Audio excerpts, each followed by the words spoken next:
आप तो भैंस भी नहीं चरा सकते, चौकीदारी भी नहीं कर सकते, तो आप आने वाले युवा को या हरलाकी के युवा को क्या नौकरी देंगे? पूर्व नेता जो हमारे विधायक हैं वो किस जाति के हैं मुझे नहीं पता, और मैं उसमें इंटरेस्ट भी नहीं रखता। काम क्या किया उसने? सिर्फ अपना अपना साम्राज्य उन्होंने विकसित किया है, अपना परिवार अपना। भाई मैं मैथिली नहीं बोलती हूँ, लेकिन आपके पुराने विधायक जो रह चुके हैं पिछले 1952 से अभी तक, 1952 से जितने भी विधायक है वो तो मैथिली बोलते होंगे ना, तो उन्होंने विकास क्यों नहीं किया? मधुबनी जिले के तमाम विधानसभा क्षेत्रों में 11 तारीख को चुनाव होना है, मतदान होना है, 14 तारीख को परिणाम भी आ जाएंगे। अभी हम हरलाकी विधानसभा क्षेत्र के गम्हरिया गांव में है, जहां से जो कि कैमरा फ्रेम में आपको दिख रही हैं वो राष्ट्रवादी जनलोक पार्टी सत्य के उम्मीदवार विवेक कुमार झा की पत्नी अनुराधा सिंह जी है। पत्रकारिता से जुड़ी हुई रही है। फिलहाल इस चुनाव में अपने पति का साथ देने के लिए क्षेत्र में लगातार घूमी है, जनता से वोट मांगी है। हरलाकी की राजनीति में ये क्या कुछ देखी है, क्या समस्या दिखा है, क्या वजह रहेगी राजनीति में आने की और क्या संभावनाएं दिख रही है, परिणाम को लेकर के क्या सोच रही, तमाम सवालों पर जवाब लेंगे। सबसे पहले अनुराधा जी, आपका बीएन के प्लेटफॉर्म पे स्वागत है। धन्यवाद विकास जी। मैं हरलाकी के विधानसभा के सारे लोगों को हाथ जोड़ के नमस्कार करती हूँ। मैं अनुराधा विवेक झा अपने पति विवेक झा के लिए जब हरलाकी विधानसभा के विभिन्न गांवों में जब मैं भ्रमण कर रही थी, वोट के लिए अपील करने के लिए गई थी, तो सबसे बड़ा समस्या तो मुझे यहाँ पे गंदगी की लगी। अच्छा। बहुत ज्यादा गंदगी है, बदबू आते हैं। मैं उच्चैठ माता की मंदिर भी गई थी, वहां पे सारे बड़े बड़े नेता आते हैं। इनफैक्ट जितने भी आसपास के लोग हैं वो सब उनके पास माथा टेकने के लिए जाते हैं, लेकिन आप उनके दोनों द्वार पे जाने के देखिए, पीछे के साइड से जाइए तो आपको बहुत नालियां पूरी भरी होंगी, गंदगी होंगी और वो बदबू मारती हैं। दूसरे साइड से भी जाइए तो वही परिस्थिति है वहां की। वहां पर जो तालाब है, आप उसमें सोचिए कि हम कहते हैं कि हाथ धो लीजिए, बहुत स्वच्छ होता है, क्या वो स्वच्छ है? अगर आप ऐसे छू के देखें तो क्या आप उस पानी से हाथ ले नहाने के लिए भी सोच सकते हो? आप नहा तो लोगे, लेकिन क्या वो स्थिति है वहां पे? जब सारे नेता जा रहे हैं, आप बाकी का तो छोड़ दिए, हरलाकी का जो खुद विधायक है जीतने के बाद माथा टेकने सबसे पहले मुझे लगता है वहीं पे जाते हैं। जब आस्था की बात करते हैं, आप अपनी चीजों को, अपने धरोहर को साफ सुथरा नहीं रख सकते। अब सोचिए बारिश होती होगी तो वो नालियां के पानी पूरे चल रहे होते होंगे, वो पूरे मंदिर के प्रांगण में भी आते होंगे, तो क्या ये सफाई को लेके नहीं होना चाहिए काम हमारे यहाँ? पूरा अगर आप घूमे तो सबसे ज्यादा गंदा, अगर मधुबनी के सबसे ज्यादा गंदगी यहीं पे है। दूसरा, सड़क है, साथ में नाली नहीं बनाया है, तो सड़क में जब बारिश होती है तो सड़क का पानी घर के अंदर जाता है, लोगों का पूरा सड़क कीचड़ से भरा रहता है। अगर नाली साइड में बने तो वो पानी नाली के थ्रू बाहर निकल जाएगा, साथ ही साथ निकल जाएगा ना, लेकिन वो पानी वहीं जमा रह जाता है। आपने सड़क तो दे दिया, बारिश का पानी का निकास का द्वार नहीं बनाया। आप एक बार बनाइए, अगर रोड बनाइए, एक बार आप नली बनाइए, तो फिर काम कैसे चलेगा? घर में एक बार रोटी बनेगा, फिर हम दूसरे रात को सब्जी बनाएंगे, तब हम रोटी सब्जी साथ में खाएंगे? ऐसा तो नहीं होता ना। आप रोटी सब्जी एक साथ बनाते हैं, ऐसा तो नहीं है कि रोटी बना दिया, सब्जी हम रात में बनाएंगे फिर हम खाएंगे। तो साथ में काम क्यों नहीं होता है? क्या हमारी सरकार के पास योजनाएं सही तरीके से काम करने का तरीका नहीं होता है? तीसरी समस्या मेरे पास आया बच्चों का।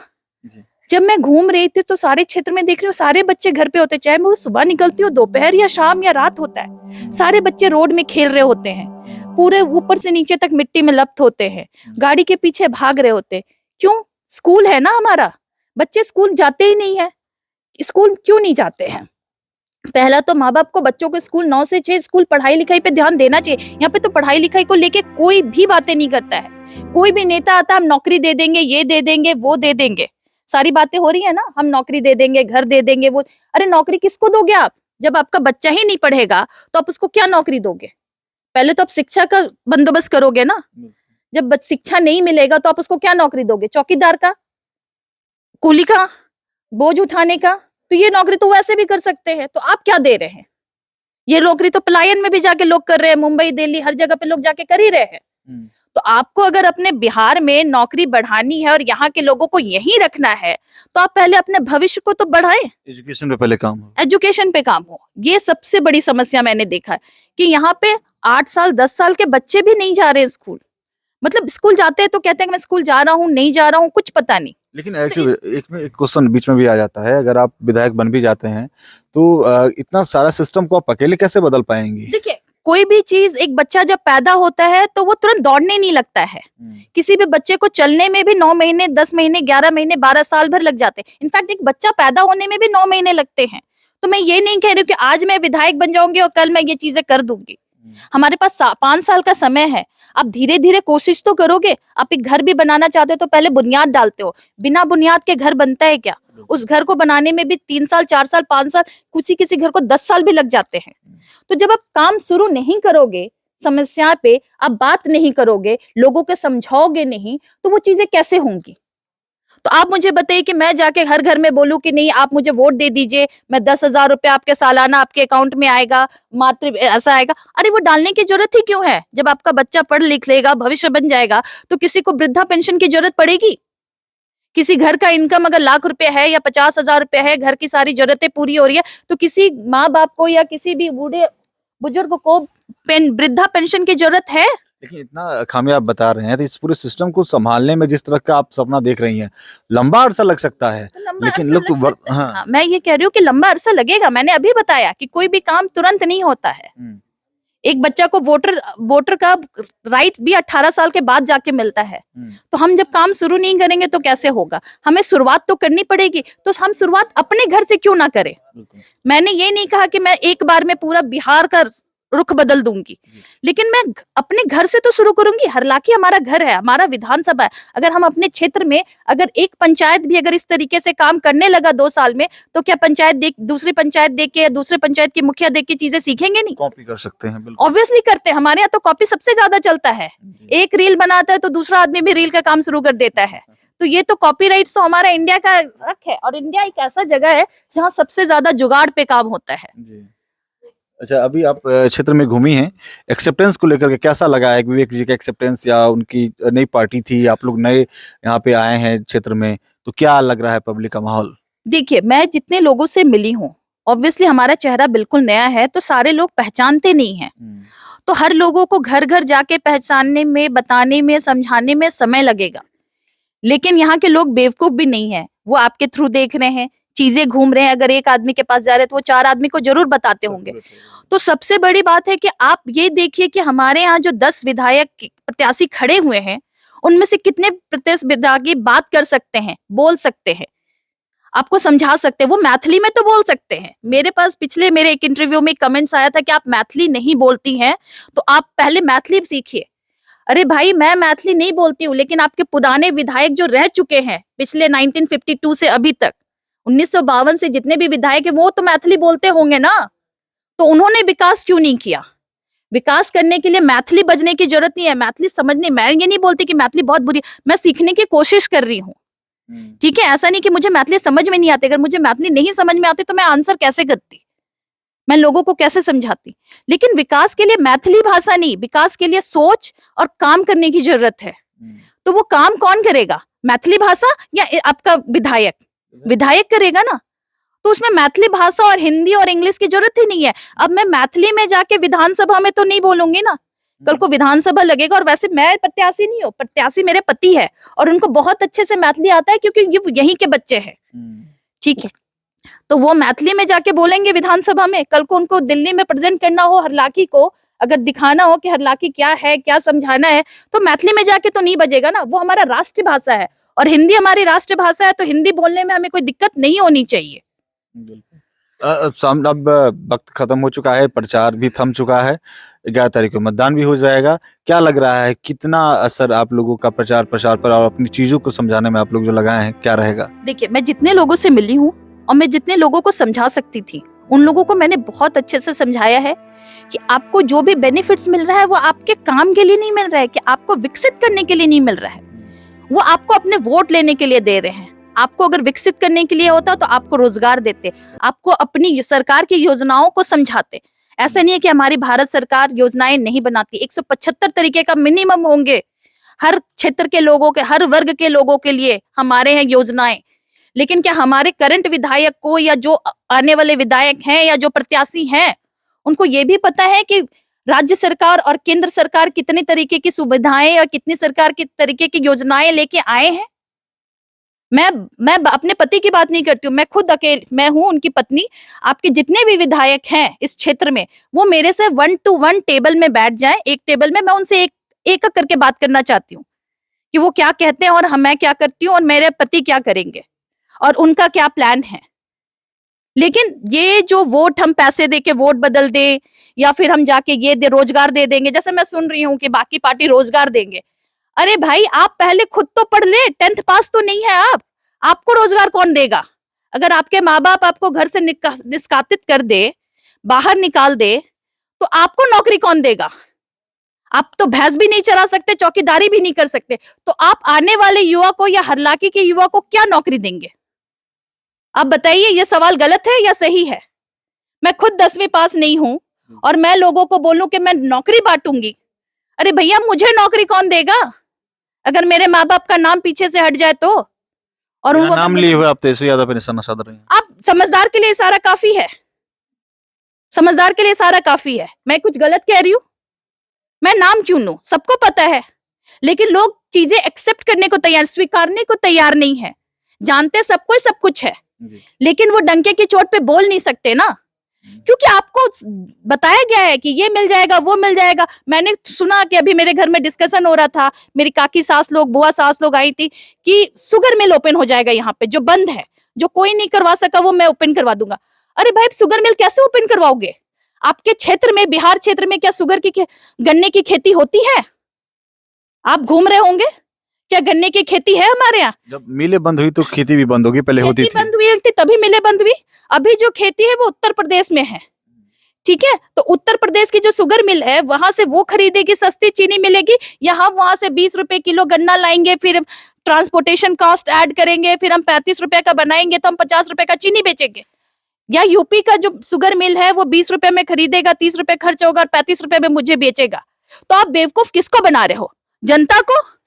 आप जनता को ही बेवकूफ बना रहे हो ना भाई। जो चीजें यहाँ नहीं आप वहां से यहाँ लाओगे तो उसका आने जाने का खर्चा किसके पास जुड़ेगा?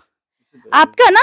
तो जी चीज मुझे 35 रुपए में मिल रही है, उस चीज को आप मुझे 45 और 50 रुपए में दोगे, ये कह के कि मैं शुगर मिल ओपन कर रहा हूं और उसमें आपको नौकरी मिलेगा? क्या हमारी जनता इतनी बेवकूफ है? मुझे नहीं लगता कि हमारी जनता इतनी बेवकूफ है। लेकिन जातिवादी वोट सबसे ज्यादा मैंने देखा है, जातिवादी वोट। मैं उसी फैक्टर पे आ रहा था। जाति तो हमेशा प्रभावित करती है चुनावों को, पंचायत चुनाव भी हो या विधानसभा हो, जाति फैक्टर करता है। आपके पति ब्राह्मण है, हाँ। और कहीं ना कहीं जब गई होंगी तो जाति फैक्टर भी आपको दिखा होगा हालांकि में। कैसा रहा? मुझे दिखा, मैं बहुत जगह घूमी हूँ, लगभग मैं 12-15 गांव घूमी हूँ, ठीक है? और ऐसे मैं अलग अलग चौक पे भी जाके घूमी हूँ। जातिवादी का मुझे ये नहीं समझ में आता कि जातिवादी का विकास से क्या मतलब है? या आपके जो जाति के नेता थे, अगर लालू यादव जी हमारे नेता थे, तो क्या उन्होंने अपने पूरे यादव समाज को विकसित कर दिया? उसमें से कोई गरीब नहीं है? किसी के घर में खाने की दिक्कत नहीं हो रही है? अरे भाई जातिवादी पे वो वोट ले लेते हैं, विकास का काम नहीं करते। या अगर अभी जो भी है हमारे नेता, पूर्व नेता जो हमारे विधायक हैं, वो किस जाति के हैं मुझे नहीं पता, और मैं उसमें इंटरेस्ट भी नहीं रखती। मुझे कोई उसमें नहीं है कि मैं जानूं कि कौन है। काम क्या किया उसने? चलो उसने ब्राह्मण समाज के लिए नहीं किया, ये क्या कहते हैं, यादव समाज के लिए नहीं किया, लेकिन अपनी जाति के लिए भी उन्होंने क्या कर दिया? कुछ किया है क्या? नहीं ना। तो हम जातिवादी पे वोट लेके क्या कर रहे हैं? जातिवादी पे वोट आप तब मांगिए जब आप अपनी जाति के लिए भी कर रहे हो, लेकिन आप तो किसी के लिए नहीं कर रहे हो। जाति के नाम पे तो आप सबको बेवकूफ बना रहे हो। मैंने कभी किसी को जाके नहीं बोला कि मैं ब्राह्मण समाज से हूँ और मैं ब्राह्मण बहू और आप मुझे वोट दीजिए। किसी ब्राह्मण को नहीं कहा। मैंने वोट मांगा है काम पे और एक पढ़े लिखे नेता पे, जो नेता आपकी चीजों को समझेगा, समझ पाएगा, जो बोल पाएगा, बता पाएगा, वही विधानसभा में जाके चीजों को रख पाएगा। जातिवादी वाले नेता नहीं रख पाएंगे। जातिवादी में क्या होगा? आपके समाज को दे दिया है क्या? ब्राह्मण समाज के नेता ब्राह्मण का उद्धार कर दिए? नहीं किए हैं। सिर्फ अपना साम्राज्य उन्होंने विकसित किया है, अपना परिवार अपना, चाहे वो मुखिया हो चाहे वो विधायक हो, और ये सबको सब कुछ पता है। एनडीए और महागठबंधन के अलावा बहुत सारे ऐसे उम्मीदवार हैं जो कि जोरदार शिरकत करने की कोशिश में लगे हुए, जैसे निर्दलीय की बात हो, जनसुराज की बात हो, जनशक्ति जनता दल की बात हो। इन लोगों को कैसे कंपीटर के तौर पे आप देख रहे हैं? देखिए, मैं जन स्वराज के बारे में ये कह रही हूँ कि अभी उनकी सरकार आई नहीं है, फिर भी वो पूरे बिहार में 20-20 रुपया हर एक घर के जितने भी लोग हैं सबका 20-20 रुपए का कार्ड लिया कि मैं आपको 20,000 का कार्ड बना के दूंगा, मेडिकल कार्ड। लेकिन मेरा कहना यह है कि अभी उनकी सरकार नहीं आई है, तब वो आपसे 20-20 रुपया लेके चले गए। क्या उनको पता है कि पूरे बिहार में वो 243 सीट में आधी सीट ले आएंगे? जिनसे वो अपनी सरकार बना पाएंगे, ये उनको भी पता है कि वो नहीं ला पाएंगे। और वो 10 सीट से ज्यादा बिहार में अगर ले आए तो ये उनकी किस्मत है। तो आप ये सोचिए कि जब उनकी सरकार नहीं आ रही है तो आपका वो जो 20-20 रुपए लेके जमा किया है पूरे बिहार की जनता से, वो उसी पैसे से इलेक्शन लड़ रहे हैं, वो उसी पैसे से चीजें दे रहे हैं, तो आपके लिए वो कुछ कर नहीं रहे हैं। वो आपका ही पैसा लिया हुआ आपको ही दे रहे हैं और आपको बता रहे हैं कि हम ये चीजें करेंगे, और उनमें से कितने सारे पैसे उनके पॉकेट में चले भी गए होंगे। ठीक है, तो अगर उनको कार्ड बनाना ही था, वो उनकी सरकार आती ही तो 19,980 रुपए का कार्ड बनाते, वो 20 रुपए उसमें से ट्रांजैक्शन फी काट लेते, वो प्रोसेस फी काट लेते। जैसे हम बैंक से लोन लेते हैं तो बैंक अपना लोन काट लेता है ना, अगर मैं 5 लाख का लोन अप्लाई करती हूँ तो बोलती है कि नहीं आपका इतना % आपका प्रोसेस फी कट जाएगा, तो प्रोसेस फी काट लेते। 20-20 रुपए मांगने की जरूरत क्या थी? या आप एक घर से लेते 1 रुपए, लेकिन एक इंसान के ऊपर जोड़ के लिया आपने पैसा, तो उन्होंने तो अपना जो भी इलेक्शन का खर्चा है उन्होंने तो अपना समेट लिया। तो आप सोचिए कि वो इलेक्शन भी अपने पैसे से तैयार नहीं है लड़ने के लिए, वो आपके पैसे लेके आपसे वोट मांग रहे हैं और आपको बता रहे हैं कि हम आपके लिए करेंगे, तो वो क्या करेंगे? जो नेता बनने से पहले आपसे ले रहे हैं, तो नेता बनने के बाद पता नहीं क्या क्या लेंगे। एक और उम्मीदवार है, वो कहते हैं कि हम बहुत गरीब है, पिछले 4 बार से इलेक्शन लड़ रहे हैं और हमारे पास पैसे नहीं है। हम लोगों से, मैंने देखा एक वीडियो की वो लोगों से पैसे मांग रहे हैं, 1 रुपए, 2 रुपए, 5 रुपए, 51 रुपए, 10 रुपए, ऐसे करके उनको चंदा मिल रहा है। तो आप मुझे बताइए कि चंदा तो वो पिछले हफ्ते से मांग रहे हैं, उससे पहले से उनकी गाड़ियां चल रही हैं, रैली चल रही है, रैली में 20-20 गाड़ियां चल रही हैं, सारी चीजें बट रही हैं, दिख रही हैं। डेली मुझे लगता है कि उनकी 10 गाड़ियां घूम रही होंगी। 10 गाड़ियां मतलब 40 कार्यकर्ता उनके पूरे फील्ड में घूम रहे होंगे, पूरे क्षेत्र में घूम रहे होंगे। तो अगर आप गरीब हैं, लोग उनके प्रति, उनके जो टीम है, उनके जो लोग हैं, वो कहते हैं कि हमारे नेता 7 साल से नए कपड़े नहीं पहने हैं, वो एक ही कपड़ा पहन रहा है। तो आप मुझे बताइए कि 7 साल से क्या एक कपड़ा चल सकता है? नहीं ना। तो किस तरीके से आप जनता को बेवकूफ बना रहे हैं? आप 1-1, 2-2 रुपया करके आप कितना पैसा जमा कर लेंगे? 20 लाख, 25 लाख रुपए? पॉसिबल नहीं है। लेकिन आप फिर भी रैली कर रहे हैं, 20 गाड़ियां घूम रही है, 40 लड़के घूम रहे हैं, पर्चे घूम रहे हैं, आपका पिकअप साउंड वाला घूम रहा है, इसके खर्चे कहां से आ रहे हैं? अगर आप गरीब ही होते तो कैसे चलता? ये सब जनता को बेवकूफ बनाने का तरीका है और कुछ भी नहीं है। बाकी जनता हमारी समझदार है, उनको भी पता है क्या नहीं है। बहुत सारी घटनाएं हैं। कुछ दिन मैंने पहले सुना था कि एक एक्सीडेंट हो गया, वहां सुनने आया कि एक बच्चा डेथ हो गया और एक बच्चा हॉस्पिटलाइज था ना, वो रिकवर है। जिनके परिवार में गया उनके लिए तो मुझे बहुत सहानुभूति है। लेकिन हमें कहा गया कि जब मैंने क्वेश्चन पूछा लोगों से तो मुझे कहा गया कि हमने माफी मांग ली, हमें लोगों ने माफ कर दिया। लेकिन जब मैं हरलाकी विधानसभा में जब मैं घूमी हूँ, या मैं बिहार की बात कर रही हूँ, हरलाकी तो, कि अगर रोड में अगर जा रहा था और आपकी गाड़ी से एक बकरी को भी चोट लग जाए, अगर वो बकरी भी मर जाए, तो उस घर का मालिक उस बकरी की कीमत 5,000 से 15,000 होता है, बिना 15,000 रुपए उस गाड़ी को निकलने नहीं देता है। तो क्या किसी के घर का बच्चा गुजर जाते हैं तो क्या वो माफी से मान जाएंगे? ये सब बहकावा किसके लिए, किसको दिखा रहे हैं? जाते जाते अपने दर्शकों को, जो आपको देख रहे हैं, अपने विधानसभा की जनता को क्या अपील करना चाहेंगे? सामने मतदान है। मैं हरलाकी विधानसभा के सभी लोगों से यही अनुरोध करना चाहूंगी कि आप सब कोई बाहर निकल के खुलकर वोट करें। वोट करना सबका हक होता है और वोट सोच समझ कर करें। जातिवादी पे कोई वोट नहीं होना चाहिए, पैसे पे कोई वोट नहीं होना चाहिए। अगर आप सक्षम हैं और आपका नेता कारीगर है तो आपको काम करने से या रोजगार मिलने से कोई नहीं रोक सकता है। बस आपके नेता आपके क्षेत्र का विकास के बारे में सोचे। तो सभी लोगों से अनुरोध है कि आप चारपाई छाप, सरल शब्दों में खटिया छाप पे वोट लगाएं। संख्या नंबर 5, विवेक कुमार झा। धन्यवाद। तो हमारे साथ राष्ट्रवादी जनलोक पार्टी सत्य के उम्मीदवार हरलाकी विधानसभा से विवेक कुमार झा की पत्नी अनुराधा जी थी, जो कि क्षेत्र में लगातार घूमी है और उन्होंने अपने अनुभवों को साझा किया है। और खास करके सामने मतदान है तो ऐसे अपने मतदाताओं को भी अपील की है, अपनी सोच से, अपने विजन के माध्यम से लोगों को समझाने की कोशिश भी की है। अब देखना होगा कि 11 तारीख को मतदान के बाद जब 14 तारीख को परिणाम सामने आएगा, मतपेटी खुलेगी, तो जनता तक जो चीजें लेकर के जाने की कोशिश की है, जहां तक पहुंची है, उसका परिणाम कैसा आता है। फिलहाल इस वक्त कितना ही। आप देखते रहिए BNN न्यूज। धन्यवाद।